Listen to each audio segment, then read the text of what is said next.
Revolvers and Katanas, Session 2, Count and Countess Snaroc.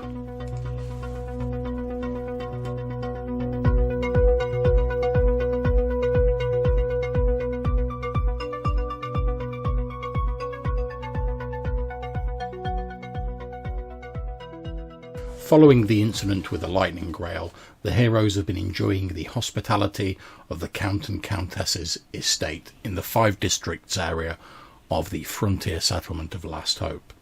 Count Snaroc tells them how he wanted to fight in the Great War, but was prevented from doing so by the influence of his father. As you can see, I was prevented from doing my rightful duty while others fought and died for what they believe in.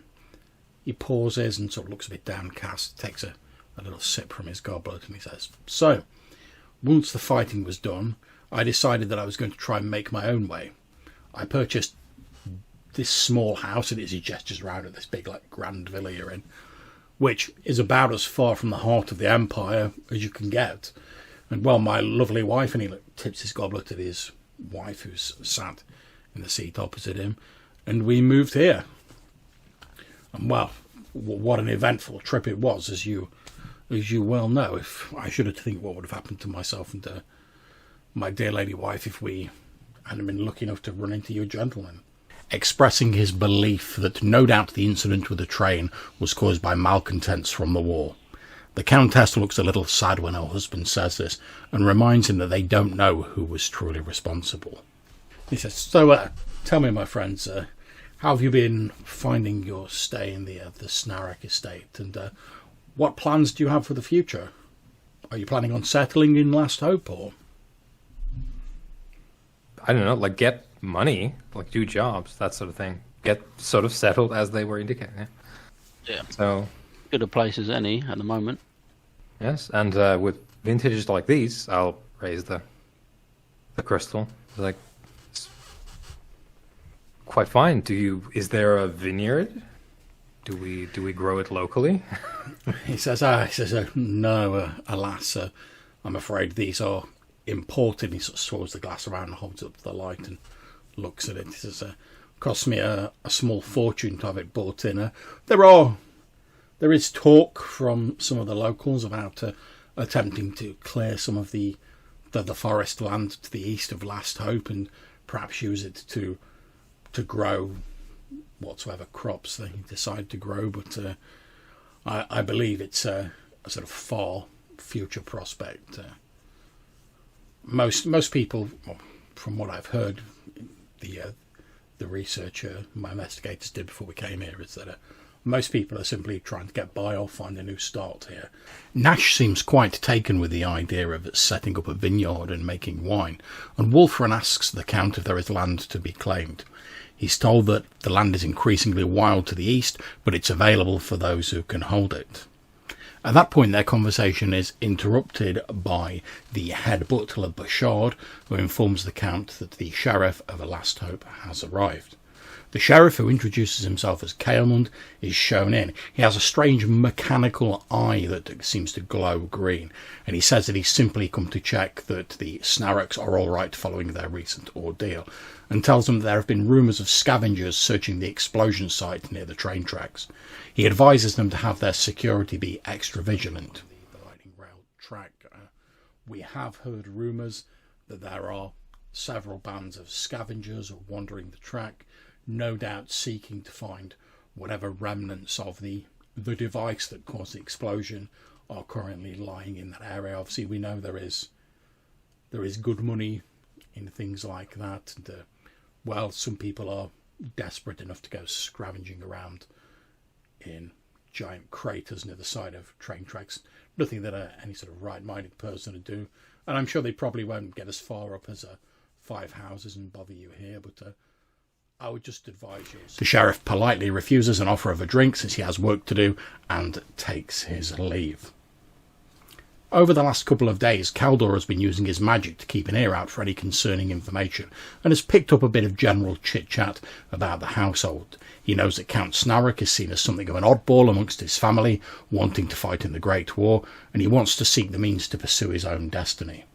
He also knows that the Countess has a small private room that she goes to a couple of times a day, ostensibly to pray for lost family and comrades who died during the war. However, Caldor knows that unknown to her husband, she performs some minor acts of magic and scrying in the room, and he's taken the opportunity to slide a small stone under the door of the private room with the intent to use it as a focus for scrying on her. He'll be sort of thinking about that himself, to get some sort of appropriate little stone or something and maybe put it on the windowsill, or maybe even just under the door. The Countess excuses herself from the room, saying that she is going to pray in her small private chamber. After she leaves, a few moments pass, and then Caldor likewise makes an excuse to leave, planning to scry on the Countess. And after a minute or two, I shall try and excuse myself to just go to the bathroom or something. Yeah, not a just problem. so I can sort of listen in or sort of have a little spy, see what's going on. You work your elemental magic, and via the small stone that you slid under the door, you see Lady Snaroc open the door. She heads in. She takes out from inside her blouse a small key on a chain that's round her neck, locks the door. She walks over to what appears to be a small stone font, like the kind you might find in a church, like a baptismal font, I suppose you might call it. You know, a sort of column, bowl, water on top, etc. She leans over the bowl, taking each side of it in her hands, and she starts mumbling some,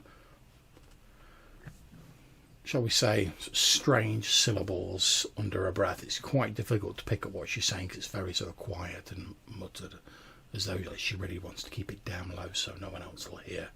But from the odd sort of snatches and sort of whispers that you do manage to pick up, you can tell that she's basically intoning sort of arcane syllables for the purpose of casting a spell. And then she peers very intently into the water. Obviously you can't see what she's seeing in the water because your stone's at ground level, but she peers very intently towards, she's like looking as though she's looking for something into the water. Her brow furrows a little bit as though in concentration. You see a few sort of like little beads of sweat on her forehead. And she says, well, they've got to be around here somewhere, right? I know they have. I can feel it. And then she carries on peering for a few minutes, and then she seems to get like frustrated before eventually just sort of like slapping the surface of the water with one of her hands, and she sort of like steps away, sort of huffing in frustration.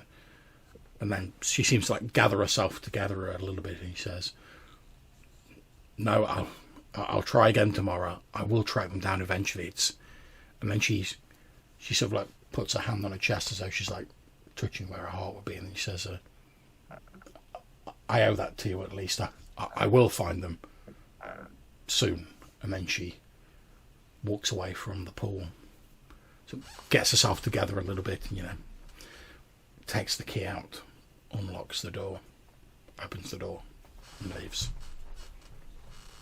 Back in the main ballroom, the Count retires for the evening, allowing the heroes the run of his estate. In their discussion, Wolfram suggests that they head out tomorrow and try and claim some land. They could also check with the sheriff if there are any outstanding bounties. Balthazar says he's fully on board with Nash's idea to make some wine, and he has some experience, having studied at the Belliard Abbey prior to the war. Caldor says that getting the sheriff on their side might be a wise thing going forwards, and he's slightly concerned that by just claiming land, they may offend some of the existing townsfolk. They retire for the evening, waking up in the morning and joining the Snarocs for breakfast. Outside, in the distance, they can hear the dim sound of raised voices. After asking what the noise is, Lord Snaroc is told by his head butler. So, I believe that's the Rumbolds and the Merewolds. He says, the Lord looks a bit sort of puzzled, and he says, they're your neighbours, your lordship. Well, two of them anyway. Two of the other family inhabitants of the Five Houses districts, and I'm afraid, going back years, there's been some considerable bad blood between their two families. I couldn't say what started it or what prolongs the conflict, my lord. It's not my business to interfere in the business of my betters, but so suffice to say that whenever any of them come into each other's orbit, at the very least there are harsh words explained. Your lordship, would you like me to go and close the doors? And the Lord Snaroc says, yes, let's have a little bit of peace while we're enjoying our breakfast. So go ahead, Richard. With the noise dimmed by the closed doors, Wulfrun asks Count Snaroc about the rules governing homesteading in the area. Lord Snaroc, I have a question to ask and a favour. Please, go ahead, my good sergeant. Do you know if anyone is homesteading out in the forests and what the laws are with regards to claiming land in that place? He says, well, I'm not sure myself. And he turns to Lady Snaroc and he says, my dear, you had more correspondence with the people we had look into the area before we decided to move here. Did you hear anything about what our friends are asking? Lady Snaroc brushes back a lock of golden hair out of her face and says, well, I have heard that there are some few people who prefer their solitude, who make their homes in the forest just to the east of here. From what local legend says, though, the land becomes, well, as the investigators put it, unpredictable, and there are strange creatures in the forest, and apparently it only gets more wild the further east one goes. So I believe most people tend to stay within a day or two's range of the settlement, from what I hear.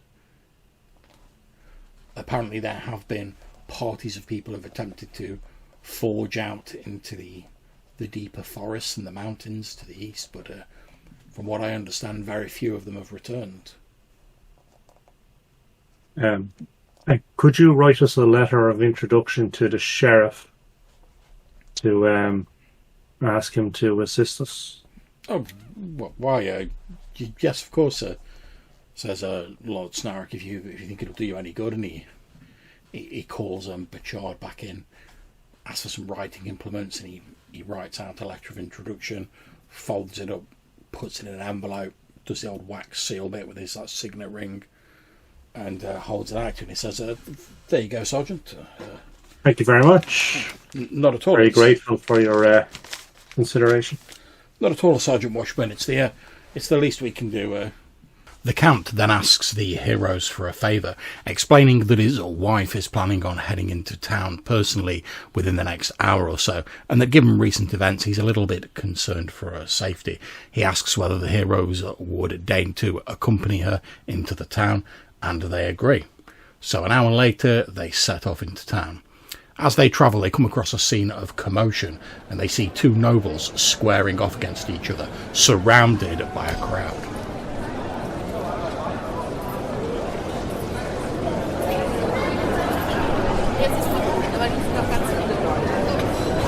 Well, I don't have to take that from you. We all know where you Meerwald's got your money from in the first place, and he shoots the other guy in the chest, and that takes a few steps backward. And he says, why, you Rumbolter hardly wants to talk. We all know what your family got up to during the war. And then they literally start getting into like a bit of a scuffle. They start to like lashing. They're obviously not practiced combatants, but they start sort of getting into a bit of a tussle with each other and sort of tussling back. I'll go and separate them, John. Okay, you do manage to separate them because they're not. However, you take 1 point of hit point of damage as they're randomly flailing around. You like get cuffed on the side of the face as you're sort of pulling them apart. Yeah, I didn't expect to get out of that getting hit by something. Yeah. Yeah, but you forcefully separate them in the sort of like scrappy do style. You're like holding them at arm's length, but they're still trying to like flail at each other, and they're making these very like thinly veiled threats at each other and basically cussing each other's family lineage into the bargain. You see as you've sort of separated them, like a few of the more sort of normally dressed people who you basically gather that like quite a few people in the old district have been like, two nobles like beating each other up, we're going to stand around and watch that. A few of them obviously sort of like drift away as they're like, it's all over. and they sort of start like drifting back to their own business. There's a few still lingering about though. Using the force of his personality, Nash persuades the two nobles to go their separate ways, and grudgingly they leave the area, heading off in opposite directions. At the prompting of Caldor, the Countess asks a local person where the sheriff's office is located, and they're given directions. As they get there, Nash waits outside, watching the town go by, and letting his companions with more conversational skills deal with the matter. Inside, a young man with short-cropped red hair, who identifies himself as Deputy Tofan, tells them that the sheriff is away in the Five Houses district. He recognises the heroes, though, from their actions saving the lightning rail. He tells them that the sheriff has been behaving quite strangely recently, and asks if the heroes would consider looking into it for him. He tells them that an old temple to the northeast of the town has been occupied by bandits who are robbing people in merchant trains, but the sheriff seems to be going out of his way not to investigate it and sweep the whole thing under the carpet. Wolfram says that they will investigate and asks about bounties for local outlaws. The deputy tells them they'll be happily compensated for bringing in any outlaws, and they'll also throw in a little bit extra if they can get to the bottom of what is wrong with the sheriff. He tells them that the bandits haven't killed anyone yet. They seem content to rob local merchant trains. Despite the sheriff not wanting to look into it, the deputy has done a bit of investigative work on the side and tells them that the bandits have occupied a ruined cliffside temple to the northeast. The deputy is worried that perhaps the criminals have something they're holding over the sheriff to ensure his non-interference. So, not to go too deep into it, but if they were to have powerful friends, as you say, who would that be hereabouts? Well, I suppose, I don't like to think it, but I suppose it's not beyond reason that they could perhaps have the ear of one of the noble houses. I'm trying to keep that idea strictly to myself. I mean, I'm sure you've worked out there's a big disparity between Five Houses and the Old District. Most people are sort of fairly poor working class people in the Old District, a little better off in Westwood, but as long as the mayor would tell you this, but as long as the nobles keep their noses clean, so to speak, they do bring a lot of money and spend a lot of money in Last Hope. But I think if word got out that they had anything to do with criminals that were robbing people, well, things might get ugly very quickly.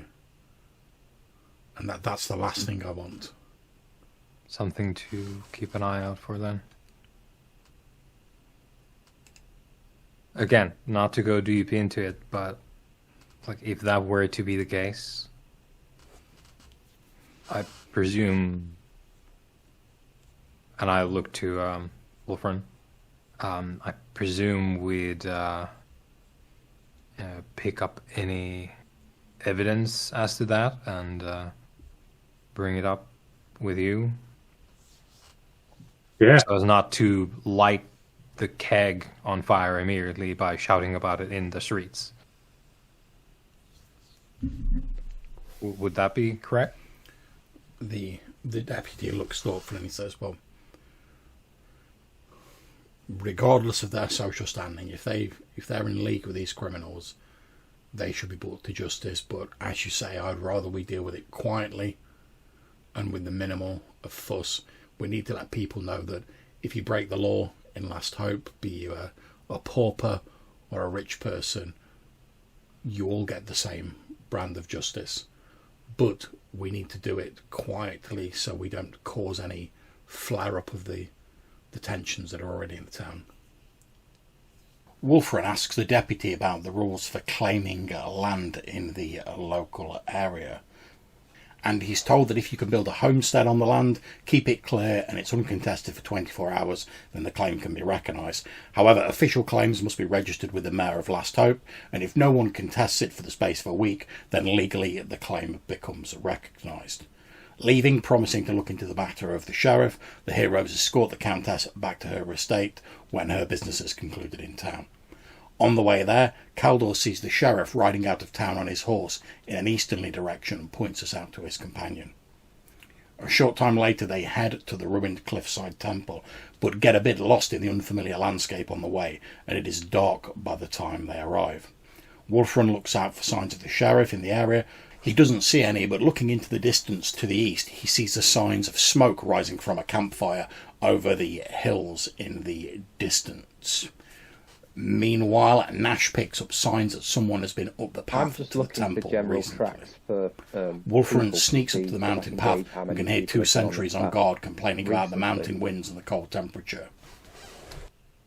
So I guess I will wait the 30 minutes for the change of shift and see if I can learn anything different from the next two. And I guess I'm really trying to listen out for how many there might be.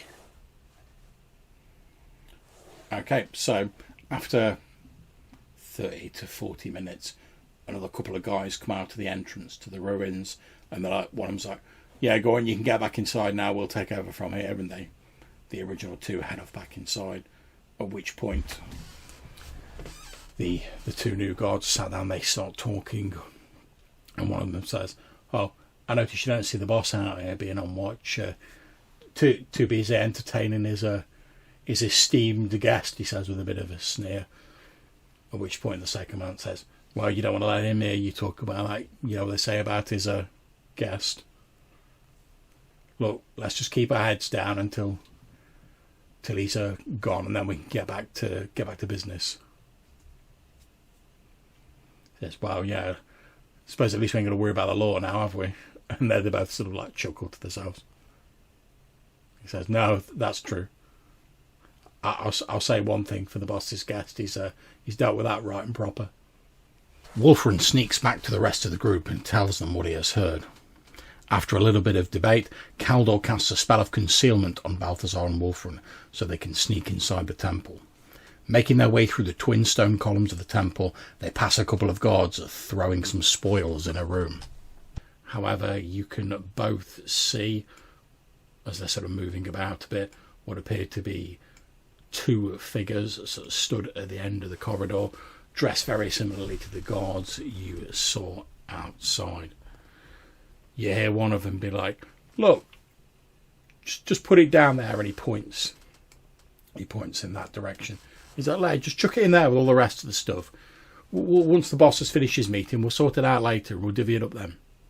Yeah, all right, you hear a voice from around the corner say, and then you hear like the chink of metal, like something's just been thrown. What should I do with this thing? You hear the voice from around the corner say. Oh, I don't know, we'll leave it for the boss to sort out. Just chuck it in the pile with the rest. Yeah, all right. Then you hear the sound of some else being thrown down.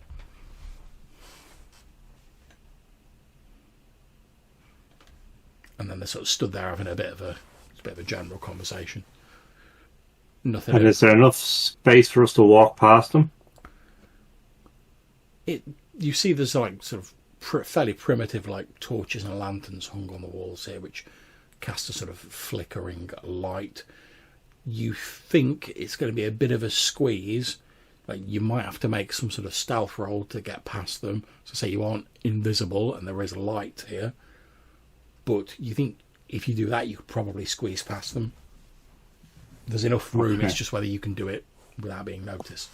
And obviously you would get a bonus for the fact that you're transparent on your stealth roll.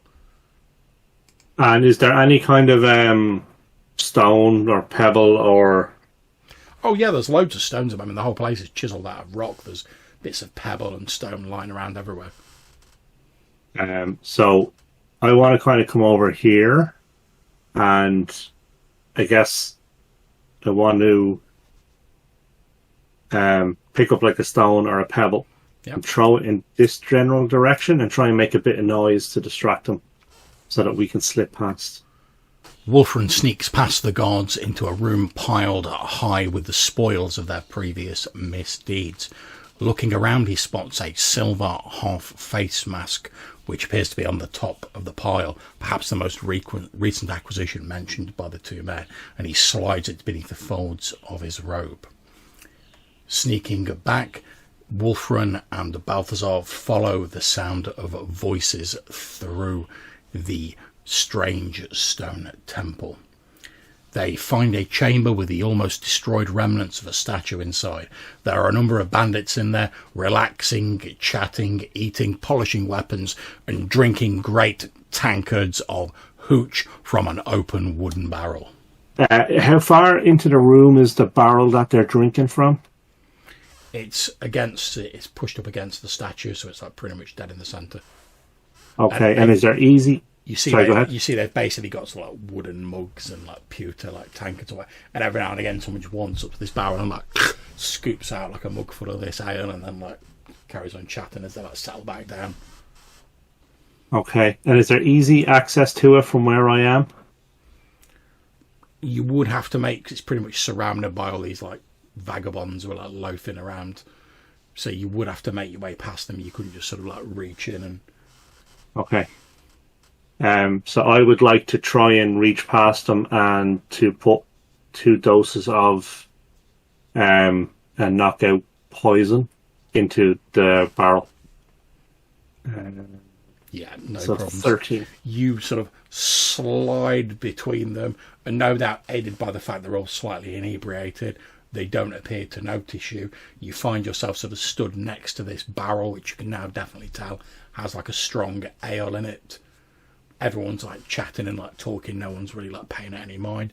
You have a few moments where you sort of hold your breath and you sort of crouch down behind the barrel as someone walks up and like sloshes another flagon out of it, but they don't notice you. And you're just gonna good. Your poison in there, is that correct? Yeah. The poison takes quick effect, and a short time later the bandits begin to fall unconscious, happening so quickly that they're unable to raise the alarm. Moving through the temple, they see a man in robes wearing a cloth mask concealing his face, who appears to be staring into a mirror. He says the phrase, "Only the wise may rule." and a brief mist appears over the face of the mirror. In it, another shadowed figure appears, asking for a report. The hooded figure tells them that their agents are robbing the merchant trains as planned and that the local sheriff has been neutralised. The shadowy figure accepts the report and disappears from the mirror. The hooded man sits down and begins to read from a small notebook. Wulfrun is able to peer round and look at the pages of the notebook, but whatever the man's writing seems to be in code. After a few short moments, the cloaked figure gets up and leaves the room, eventually going down a small stone staircase to a lower level. After a short discussion, Balthazar relieves the sleeping bandits of their weapons. So John, I'm not going through every body, but I'll just pick out like the ones that I can just easily grab, like in seconds, and just like put them, I don't know, in the corner here. Yeah, you manage to grab like a variety of like short swords and various like crude blades and just stash them in the corner. That's not a problem. Yeah, just put them a little bit away so that when they come to, if they do, it'll be a fist for them immediately. So okay. Walking down the staircase, Wulfrun sees the cloaked figure arguing with one of the thugs. It is revealed that the hooded figure, or rather his employers, are paying the bandits well for their services. He mentions that the Brotherhood have invested some effort and resources in the bandit group and cautions them that they better keep up their end of the deal. The cloaked figure congratulates the bandits on retrieving the mask that they were seeking. The hooded figure says he is taking his leave and that the bandits should be ready to act when called upon. At this point, Wulfrun springs from the shadows, stabbing the hooded figure with a dagger. Although this negates the spell of concealment over himself and Balthazar, the hooded figure falls to the ground dead. Startled, the bandit leader lashes out at Wulfrun, nicking him with his short sword. Hearing the noise, Balthazar runs down the stairs, leaping over the body of the fallen hooded figure and felling the bandit leader with a flurry of blows. Both he and Wulfrun then slay a number of bandits running towards them, drawn by the sound of the alarm being raised. With the conscious bandits slain, the heroes tie up the unconscious bandits, waking them up and leaving them outside, having emptied their treasure room. Wulfrun has taken the featureless cloth mask that the hooded figure was wearing. It has a diamond etched on the inside. In addition, he hands the recovered half-faced silver mask to Caldor, who examines it and realises that it is magical in nature. Over to you guys. You seem to You seem to be quite successful in there. Yeah, we had a good time. The enchantment was instrumental in our success, I would say, at the very least. Brilliant work. And here's that interesting cloth mask. Sorry, John, I presume we picked up your man's notebook and whatever else he had on it. Yeah. I'd have lifted his gear as well as a potential costume in future. Yep, you've taken his robe and this like featureless cloth mask. As you look at the cloth mask, you can see, like I say, it's made out of thin leather. On the inside of it, you can see sort of roughly where the forehead would be. Someone has like carved, or I suppose like etched, what appears to be a small symbol of like a diamond on the inside of the mask. It would roughly see sort of where your forehead is. And that's the mask that the Brotherhood wanted, or the mask that the Brotherhood guy was wearing? The mask that the guy was wearing. Okay.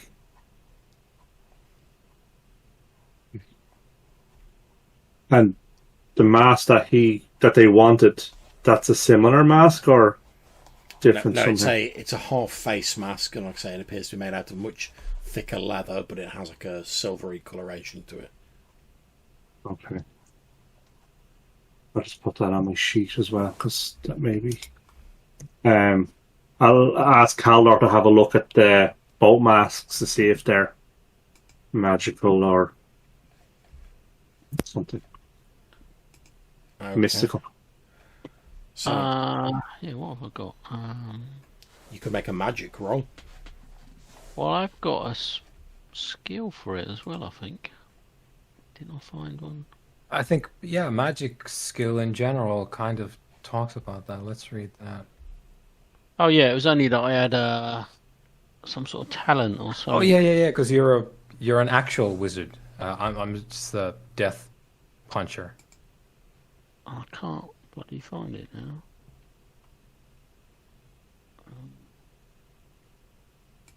Oh, here it is. Is it here? What was this? Something about your hero interferes with these use of magic. This focus cannot be taken by mages or partial mages. Oh no, it's just you can feel the presence or use of magic within 20 feet of you. So would I be able to work out if it was magical? Okay, I'm going to say yes with your senses. You can sense there is indeed a magical aura about this half-faced silver mask. Yeah, but I'd have to have something. And then could I potentially use the magic trait to actually work out what it was? Yeah, make a magic roll.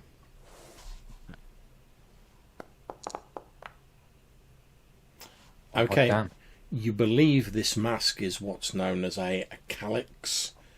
It's effectively, in layman's terms, it's a suspended magical effect trapped in an object that can be triggered by someone in possession of an object. So effectively it's the equivalent of like a spell scroll, but it's an object. In order to determine precisely what spell was bound into it, you would have to spend more time examining it, but you're pretty certain there is some sort of magical energy bound up inside this mask. The heroes begin the long journey back to Last Hope. During their travels, Kaldor is able to examine the mask in great detail and believes it to be something known as a calyx, a one-use item, and this one he believes allows a person who wears it and activates the magic to scry on a distant location that they have previously visited. And he ponders this as Last Hope stretches out before them, and they lead their weary train of bound together outlaws towards the buildings, hoping to collect their bounty.